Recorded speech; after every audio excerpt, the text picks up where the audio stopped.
Welcome back, Children of the Night, to another episode of the Infernal Archive. On this episode, we're bringing you another contemporary one. We're watching Black Phone 2 that came out this year, brand new. If this isn't opening night, we're like right next to opening night. Andrew, could you please read to us from the Wikipedia scroll of doom? Yes, Black Phone 2 is a 2025 American supernatural horror film directed by Scott Derrickson and produced by Jason Blum.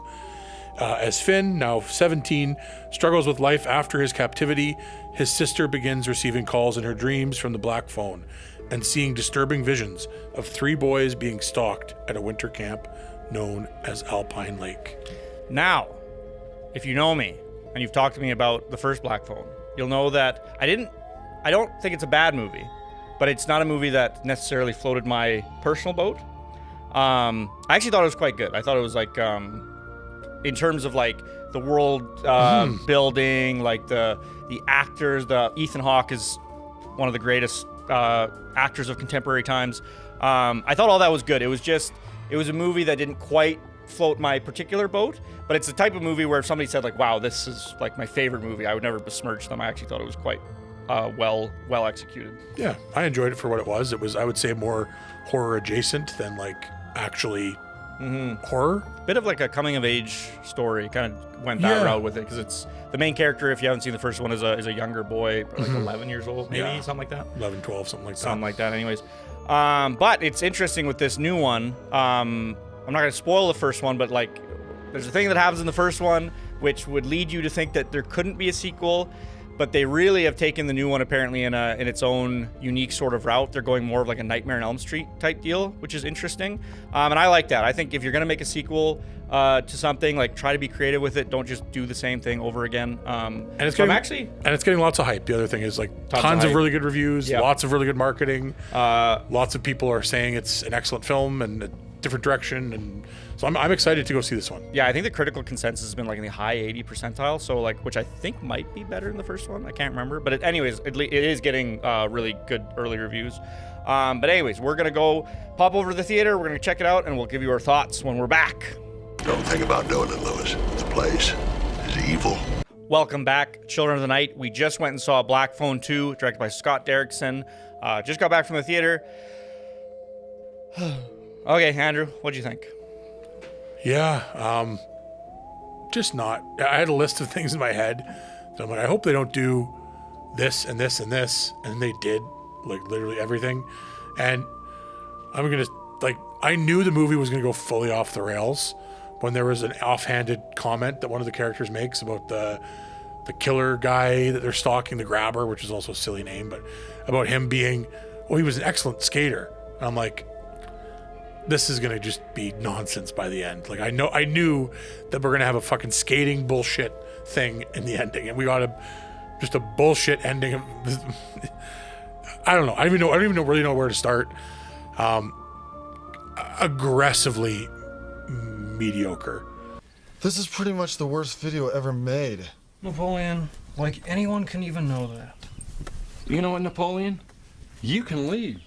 Yeah, actually, speaking of the skating, little shout out to another review we did for The Shrine. If you haven't seen that, I talked about Bobby Drake from X-Men. He's Iceman. There's a scene in that film where he skates with little skates that he made out of ice. I didn't realize that the Iceman from X-Men was in this picture. I didn't realize that it was like an X-Men crossover type deal. I didn't realize that Ethan Hawke was kind of like a new take on the character of Iceman from X-Men, but apparently that's a thing.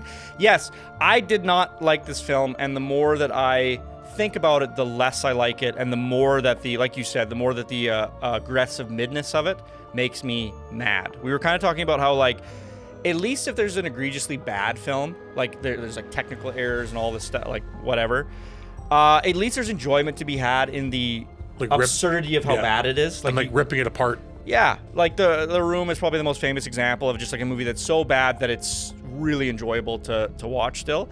Whereas these mid movies, Clown in the Cornfield might be like chief amongst them. It just makes you so angry because it's like, had you just made a few small alterations, you might have had something that could at least like stand up and like not raise its head high, but it could at least be in the crowd of like okay horror movies that you could recommend to somebody. But this movie is not one of those movies. This is a great summary.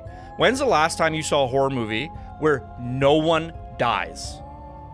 Not a single human being dies in this picture during the runtime of the events of the film. Well, there are people who pass away in the past before the starting of the film, but that's a decade in the past. So it's like we do see them die. Yes, but it's the events are a flashback to the past. Yes, yeah. I want you to imagine. Imagine this. Imagine you see Nightmare on Elm Street. Imagine Freddy Krueger never kills anybody in the film. The only time he ever killed anybody was when he was alive, pre-burning. That's the only time anyone dies. And it's like, oh, this ghost man is chasing us. Nothing but fear from here on out, bitch. Holy crap, Morty. He can travel through dreams. He can travel through dreams. We're so screwed. And it's like, he's no threat to anyone. He doesn't kill anyone. He doesn't. There's a scene in this film. There's like a 14-year-old girl who's one of the main characters. She protagonist. Largely the protagonist of this film is the sister of the protagonist from the first film. And there's a scene when the grabber, he's the villain or whatever, he strikes at her with an axe, bringing an adult man bringing the full brunt of his strength with an axe right towards her skull. And she catches the axe midair and stops his swing. And from that second of the movie on, you're like, oh, this guy is no threat to anybody. There is no danger here. And the film had not even it had maybe built it had gotten the tension to maybe here. It loses any tension it built up, and then it never gets any of it back. It was just so poor. I don't know. Yeah, I mean, I think you had a good moment when we were walking out of the theater that I totally agree with. I feel like this needed to either be way better and way more scary, people dying, whatever, or they needed to not be so weirdly explicit and grotesque with the language and the gore, because it could have been a cool movie to take a 10 to 14-year-old to go see 100%. If it wasn't so unnecessarily vulgar. That's the thing. It's like going back to what we said before. It's had slight other choices been made, this movie could have maybe been something. And like you said, that's the most obvious one. You could have easily had a movie that this could have been baby's first horror movie, and I mean real horror movie. Like you said, a 10, 11-year-old, this could have been their first real horror movie with a villain that's kind of frightening, whatever. There's a little bit of tension. Had you just removed the egregious, and I'm talking egregious amounts of gore, and I love gore. I love it, but it's in a film like this, it doesn't add fucking anything. In a movie where you're not willing to kill literally anyone, even side characters that don't fucking matter. There's 2 people in this movie where I'm like, they are cannon fodder. They are for sure dying. That is their only reason for existing in this film. Even they fucking make it out. They're tossed around a little bit and they're wounded or whatever, but they fucking survive. This could have been a great movie for kids. And then you said, it's once again, we don't mind language. We love language. We're very creative with the use of it. But in this movie, it felt so lazy. It felt like somebody who likes South Park but doesn't get why South Park is funny, trying to be like, oh, it's just funny when you know what it's like. I remember, here's a random memory from my past. When I was 8 or something, I was on the playground and there were these boys that were a year older than me, and they were very cool boys, and I was like, oh, I want to be cool like them. And I remember one day, I was hanging out with them, and then I'm like, oh, they swear all the time, so I'm gonna swear. And then you're like, yeah, man, that's ass, and my ass is so ass, and that thing is ass, dude. Ass and ass, man. It's because you don't know any swears, so you're just trying to whatever. That's kind of what it felt like a kid who doesn't know how to use swears, isn't funny, isn't charming, and is just why are we doing this? It was put in there in place of a character trait, an actual character trait, an actual development, or something interesting. Is just, oh, we're gonna have her egregiously swear. And yeah, I'm not a Puritan. I don't care about language. Yeah, but exactly. When it's shoehorned in like that, it detracts from other possibilities that the film had. And I guess if I had to pick one thing to say positive about Black Phone 2, I think the style in general, the visual style was cool. And I liked what they did with the stylistically, not at all in terms of the writing or the actual world building, but stylistically, the visual difference and audio difference between like the dream sleepwalking thing and the real world. I thought that was like cool. I don't agree, but I did it first when we were first watching the movie, and they, like you said, they do this differentiation. Did they do it in the first movie? I can't for the life of me remember. I think it was a lot more subtle, but yeah. Okay, so assuming that this was true in the first movie, but anyway, so Scott Derrickson, anyways, if you know him as a director, he's famous for putting 8mm film stuff in his movies all the time, like Super 8 looking stuff, like the one that to me was brilliant was Sinister. Like, he had these Super 8 movies, it was written into the film, they're terrifying, they're really good. In this movie, whenever there's a character that dreams, when they dream, for some fucking reason they dream in Super 8 film, which could work to me, could definitely work if you explained it all why they dream in Super 8 film. It's such a specific stylistic choice that all I would need is the little girl being like, ooh, I like filming things in Super 8. Just that. And then I'm like, oh, so you see in that sort of a creative lens? Or if maybe she likes watching Super 8 films. Anything to bring Super 8 into the world of the movie so that there's a reason for the fact that she dreams in Super 8. Because for all intents and purposes, it's a filter. But whereas most filters are like unobtrusive and you're like, oh, wait, like they're trying to emulate a dream a little bit with the coloring or the whatever. This is like, no, this is a technical film stock. Why would you dream like this? Well, because home movies would have been shot. I took it as like home movies in the Once 80s, again, I need you to put that in the movie then. I need there to be a home movie that you've seen or that she's watched. Anything to just like establish that that's in the world that we're in. But like for me to just do like, make that leap for you is like, no, you have to do a little more work than that. It's like that for me it's like Scott Derrickson liked Super 8 film, therefore he made it Super 8 film. Like, that's what it came off to me as, is like, you just can't resist. I guess all I'm saying is I don't think it necessarily makes sense or doesn't make sense. I think it was visually a cool differentiation. I like which I would agree with, if not for the fact that it's just put in the movie without any sort of explanation. That's my problem. It's like, that's why Insidious to me is a great use of it, because it's in the plot of the film that the Super 8 is there. Like, it makes sense. It's like, to me, it's indicative of how lazy a lot of the writing is in this movie. Like, you just did something because in your head it sounded cool or quirky or charming, or like you thought it had a lot of emotional weight or impact. It's like, it is none of these things. It's like a guy who wrote a script in a vacuum or like a bubble and didn't run it by anybody. It was like, no, I'm brilliant. I'm brilliant. I know this is brilliant because I'm very brilliant. And it's like referencing Sinister. He's like, fuck, I wrote Sinister. Of course I'm brilliant. I'm brilliant. And it's like, Sinister's awesome. But you also, he might have written that one too. Maybe he didn't write that one. It doesn't matter. But yes, like Sinister, I like that movie a lot. But like, guess what? Sinister's got fucking Bagul in it, and Bagul is fucking stupid. Like, that is true. In the movie Sinister, there's a really dumb thing in that movie, and that is the character of Bagul. So it's not like that movie is free from criticism either. There's stuff I really don't like about it either. But it's just, as we get farther and farther in time with Scott Derrickson, and I've spoken about this with some people, it seems like he's leaning more, he's almost doing the Nolan in a completely different way. He leans into all the traits that I don't like about him, and he leans more away from the stuff that I do like about him. And it's just like, man, why can't you just figure it out? Like, you do have some really cool stylistic stuff going on as a filmmaker that's unique from everybody else, and the Super 8 stuff is that stuff. Make a fucking Super 8 movie, like a found footage horror movie. That's what you want to do. Clearly, you put Super 8 in every movie. Why can't you just accept the fact that you want to make a Super 8 feature-length film? I don't understand it. It's very, Yeah, I don't know. I just don't go see it. I don't know. Like, not worth your time, I would say. Or just money. watch the first one. Watch the first one again instead of going to see the second one. It's infinitely better.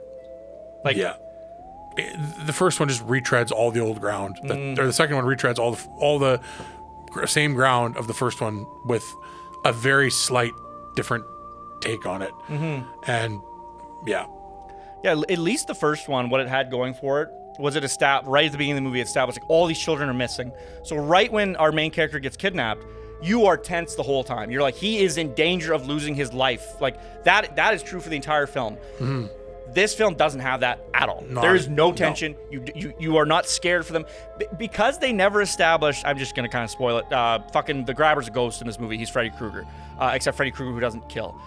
because they never established the fact that he can or will kill people.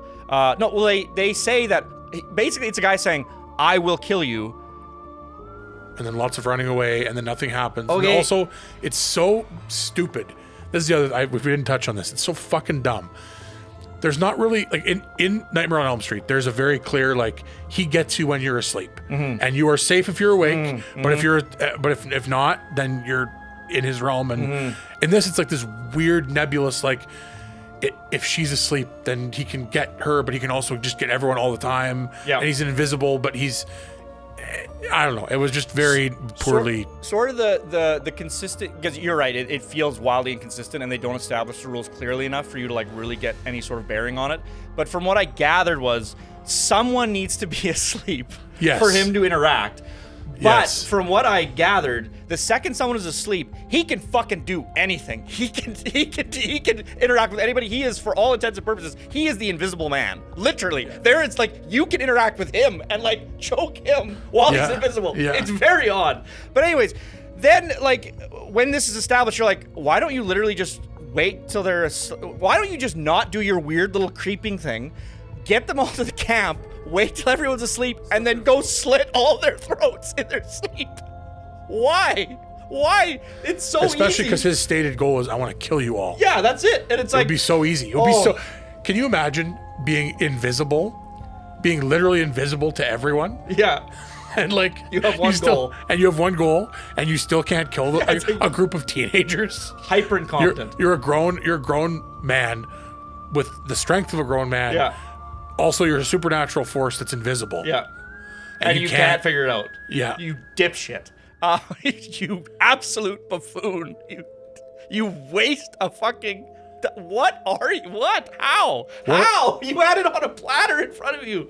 That actually reminds me too, like you said, oh shit, what did you just say? Oh, you just reminded me of a really stupid thing. Oh, there's a scene when the grabber talks about his motivation. Like the main character from the first film is like he speaks to the grabber through a phone booth. So it's like, the movie's called The Black Phone, so we had to fucking have phone booths everywhere. At this random camp, there's a fucking phone booth right next to the lake, which is like, I'm fine with there being a phone there. A phone booth right next to on the beach of the lake was a little odd. But anyways, it's interesting, I guess. So anyways, he's talking to the grabber through the phone, and he's like, the grabber's like, "Do you know what I want?" And he's like, "Oh God, no, I don't." And it's like, he wants to kill. Obviously, he wants to kill you. Like everybody in the audience is like, that's what he wants. And it's like, the grabber says it enough times. He's like, "Do you know what I want? Guess what I." He keeps doing this thing, and you're like, oh, maybe it's psychological. Maybe it's a little deeper than that. Ooh, maybe the grabber's got some grand plan. Maybe it's whatever. And the kid's like, "Oh, I don't know." And then the grabber literally says these words: "Oh, you can't guess what I want? I'm gonna tell you. I want to kill you." And it's like, oh, I didn't realize. Shit, I never would have guessed that. What you doing, son? Nothing. Just chilling. Killing. True. I remember the theater. I fucking smacked my face like this, and my eyes rolled in my closed eyelids. And I was like, who the fuck wrote this? What a stupid... The killer in my horror movie wants to kill. Holy shit, is that wild. Oh, that made me mad. Yeah, just you said that, reminded me of that, and how irritated I was at that. The dialogue is like that the whole movie. It's just fucking super contrived, super on the nose, like way too somehow it's very heavy on the expository and then not heavy on the expository at the same time. Way too much on high school emotion, not enough on anything to do with the world building. Yeah, like I'm trying to I'm on the fly here because I forgot to do it, but it's like I don't think I can give this movie a 70%. I think the highest I can give it is a 69%. I would give it like a 60, 65. 60? Okay, I can go lower. I think 60, 65, somewhere in there. I think like 65, just to not at least the actors were all good. They all tried with the material they had. I will say that, and some of them salvaged scenes that were probably worse had it not been performed by them. I'll give it that. That'd be like an 8.5 out of 13, I think. 8.5, something like that. Something like that. What did we say? 65%? Yeah. What is 65? 50% would be 7.5. Percent, yes, of Hell yeah, Andrew. That's math. That's mathematics. That's brilliance. That's genius. So yeah, we're gonna give it an 8.5 out of 13. Because I can't give it a 70%, because if it's 70%, that means that it's like recommendable, and I just don't. It's technically on a filmmaking level. The lighting was good, the sound was good, Cinematography was good. Cinematography was good. I would say like visually was again like passable, good, Yeah, like yep, fine, like yep. nothing remarkable, but Nope. I would say there's some cool shots in there, I guess, here and there. Don't see it in theaters. No, don't Watch waste your it money. on whatever subscription service you already pay for. Yeah, just go watch Black Phone. And just watch Black Phone 1. Yeah. Scott Derrickson, figure it the fuck out, man. What the fuck? I know you have greatness in you somewhere. Actually, I'm starting to doubt it. I'm starting to doubt it big time. But you can prove me wrong, damn it. Andrew, any closing thoughts? Nah, fuck this movie. Thank you so much for tuning into the Infernal Archive, and we will catch you next time.